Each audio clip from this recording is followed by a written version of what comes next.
Sherrie, everyone, and welcome again to another video in my PhD to Professional series. And today I'm really pleased to have Giulia with us today. Over to Giulia to introduce herself, and then we'll get stuck into the conversation. Hi, thank you for inviting me. My name is Giulia. I did my PhD in law at the University of Waikato. I completed my PhD in 2018, and since then I've been working in anti-money laundering. I started as an anti-money laundering analyst for a law firm, and after that I moved to be an anti-money laundering consultant. I did audit and consulting for a firm here in Auckland. And after a couple of years of being a consultant in another firm, I started my own business. I am the founder of Total AML, and I am the principal and only consultant of Total AML. Wonderful. Thanks so much, Giulia. Let's think back about the time when you did your PhD. Could you share with us what were your aspirations when you were thinking about a PhD in law, and what topic was it that you researched? I didn't research anything to do with anti-money laundering. I think that I kind of fell into the anti-money laundering space like many people do, I hear. I researched international human rights law, and in particular, I looked into how non-governmental organization can create and shape international human rights law through advocacy, at the United Nations especially, and the Council of Europe. It was a great experience. I loved it. I think that there was a number of things that I wanted to achieve with my PhD. Um, One, I wanted to move abroad. I did all of my studies in Italy, where I'm from, and the possibility of studying in another country, having a scholarship and living in New Zealand and study here was just on itself something that I wanted to do. So that was definitely the first thing, the first reason. I was fairly young at the time, so I felt the adventure and that the experience was worth it, and it was. And then before doing my PhD, I briefly worked in a research center in Italy as a political think tank, and everybody had PhDs there. And I thought that working in a research center was interesting. And if I wanted to do it, I should have got a PhD to join a research center one day. So I was thinking I'd be a researcher or an academic or a mix of the two things. That's what I wanted to do. That's what brought me here.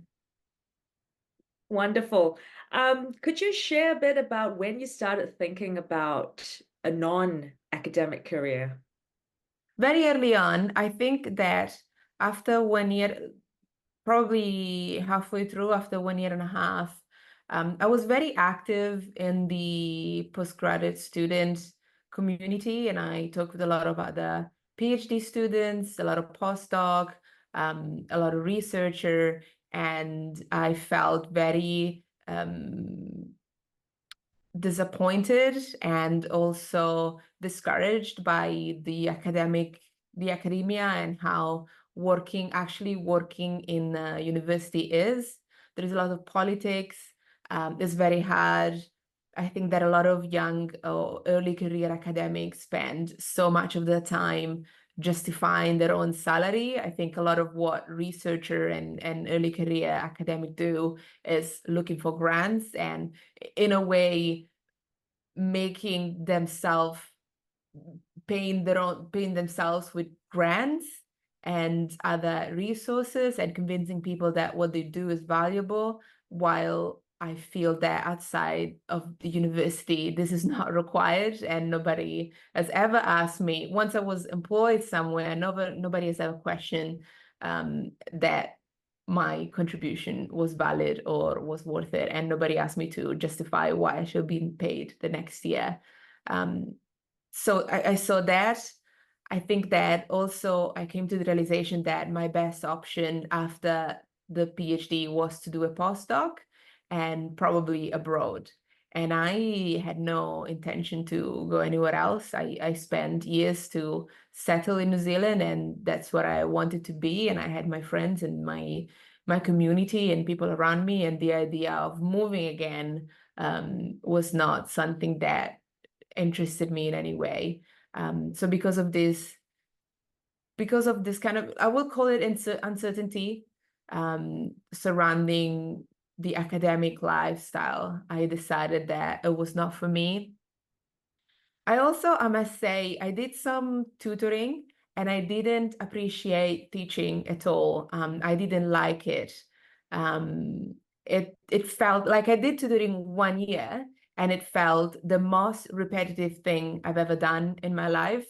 And I clearly remember thinking to myself, am I supposed to do this every year? Like, I can't. This is so boring. So I really didn't enjoy teaching, and I didn't enjoy the uncertainty of academia. Thanks, Julia, I think you really touched on self-awareness, and it's great to hear that you were actively thinking about what you might be doing after your PhD while you were doing your PhD. And, you had experiences actually doing what an academic might do. You tried that and you went, maybe not for me. You clearly talked to lots of people and asked them, what's life for you after PhD? And you realize, maybe not for me. So it's really interesting to know that you've actually were quite proactive in not trying to understand what next.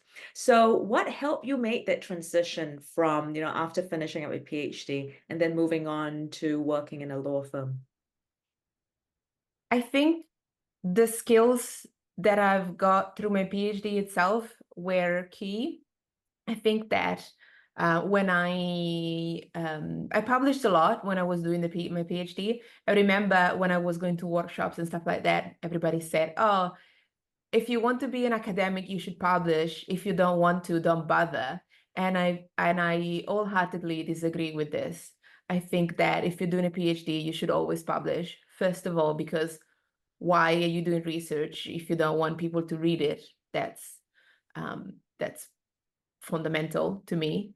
And second, I think that employers don't quite understand what a PhD is, but everybody that went through university will perfectly understand what a book is and what journal articles are. And so I published my thesis as a book. I published a lot of papers.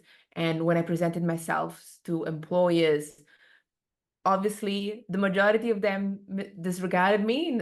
I'm not saying that it was a open all my doors. It was like lots of people didn't even call me back, which is a normal aspect of looking for jobs. But the few job interviews that I had, the employer was very impressed with my research, was very impressed with my publications, because obviously they went through law school themselves and they read a lot of books and a lot of articles, and they understand how hard it is. They have an image in their mind of how complex such work can be. And so those things were a great presentation for myself, to the industry. So that kind of what helped me to set a foot in the door. My PhD, I thought that it was really good. Also, I come from Italy, and I didn't have when I went to university in Italy, I studied in Italian, and I understand from talking with other Italians is that Kiwi employers don't really value or see university degrees from countries that are not Canada, US, and UK, or Australia as equal. And I know that a lot of people with degrees find very hard to find jobs that are compatible with their degrees. So I think that having a New Zealand degree and having been able to show the quality of my work helped me to get into a law firm. And once I was there, and subsequently in my career, also the skills that I've learned. I think that obviously doing a PhD, there is a lot of research on a specific topic, which nobody, apart from a couple of people in the world, care about. But apart from that, there is an incredible wealth of learning, of soft skills, hard skills as well. But there is so much that a PhD can give to a person, and I am sure that I learned a lot from it. And I carried all of the skills in my subsequent jobs. So researching, analysis, summarizing, constructing an effective argument. This is like being able to convince someone and make an argument is one of the fundamental skills of doing a PhD, defending your thesis. And it has been incredibly helpful for my career, and talking with managers, talking with peers, colleagues, talking with clients. Persuasive writing and persuasive speech are useful skills that I feel maybe I would have learned somewhere else, but I felt that I had a speed course into those things when I did my PhD. And also, last point, the title itself helps. Maybe not so much when I was employed as an analyst or as a consultant, but since I started my firm and I present myself as Dr. Giulia Dondoli, consultant, and I think it helps me winning client because it's a brand and people like brands. I love it, Julia. Thank you so much for sharing all of that. You shared a lot, so I just wanted to recap some of the few key points. And I think what stood out when you first shared was the fact that expect lots of closed doors before a door opens. And it's really normal. And I think a lot of people get quite disappointed quite quickly and go, oh no, they've rejected yet, me again. Sorry if I can interrupt you on Sure. that point. I sent CVs every day for 12 months before I got the job. I started 6 months before submitting my thesis, and I continued 6 months after submitting my thesis. And after 1 year, I got my job, the first job as a analyst. So yes, it takes time. Thank you. Thank you for saying that because I think a lot of people don't realize that sometimes it does take that amount of time. For some people, it's a much shorter time. For others, a much longer time. But I just want to just acknowledge your perseverance in getting there. And it's also quite interesting about the idea about, well, don't publish if you don't want to be an academic. I totally agree with you. Why do a PhD if all you want to do is hide your book under your pillow? Someone should be reading it if it's that important. And it's really cool to know that you did finally find someone, an employer, who appreciated your work in publishing. And I think what that says is about, waiting for the right time, the right person, and the right context to make it all come together. And you held out, and I guess it was worth it. Another thing you talked about was about transferable skills, the things that you learn during a PhD. And I totally agree with you. It's not so much that you can't learn research or critical thinking elsewhere, but it is that rigor that you bring to it, the speed that because you do so much of it all the time, it becomes second nature to you to ask, so where's the evidence? So what do you mean? So what are we saying?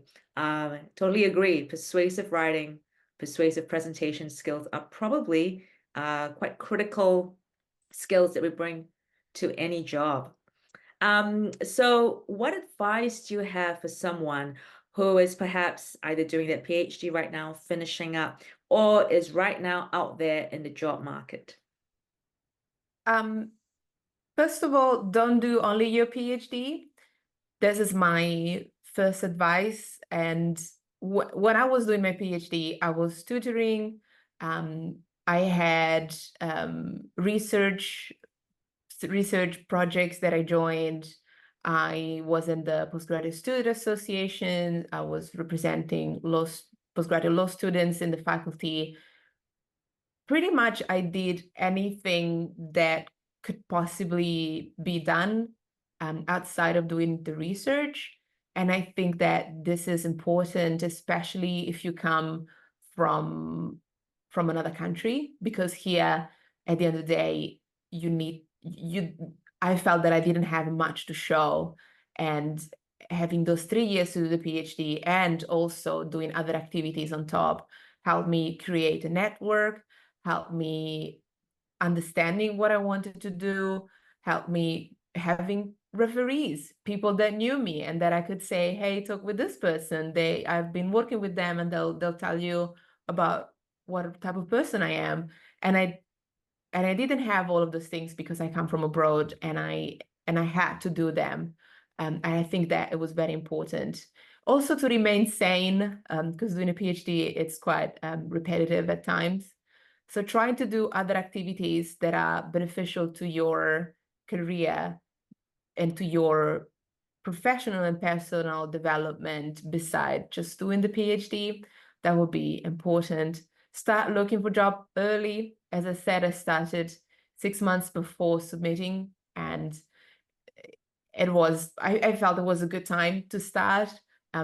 Every time looking for jobs is a skill, going to interviews is a skill. It's good to do a lot of it, a lot of practice, so that when you find your right employer, you are well prepared for that day.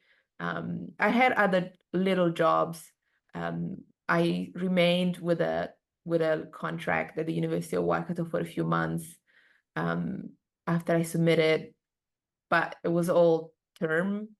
Um, before I got like a permanent job. But leads me to the third point, which is don't close yourself to possibilities.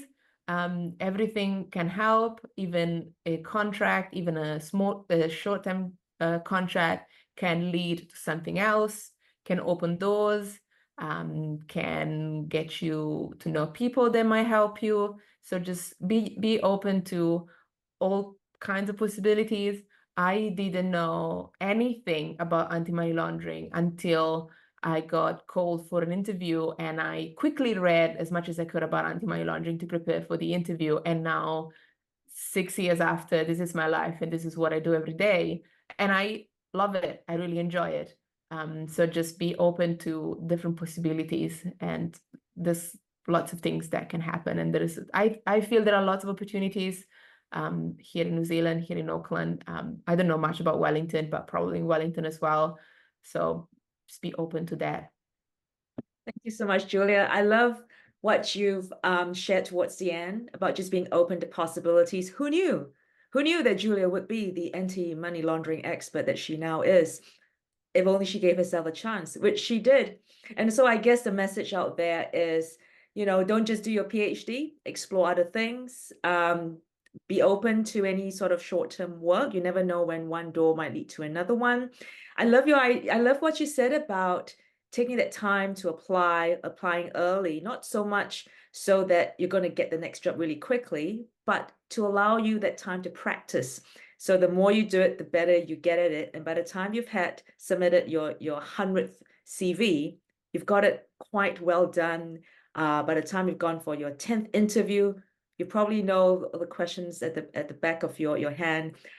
So great advice. Thank you so much, Giulia. I really appreciate your time today. I've learned a lot just hearing from your story. And just quick disclaimer, Giulia and I were active together in the Postgraduate Student Association in University of Waikato. I think those were quite interesting times where we were always surrounded by fellow postgraduates, PhD students, and we would sort of have a support community, which was great. Totally agree. Don't just do your PhD. Find other things to do. Keep you sane, keep you hopeful, and keep you moving forward. Thank you so much, Giulia, and I will hope to chat with you again sometime soon. Thank you for having me. It was a pleasure. Had fun.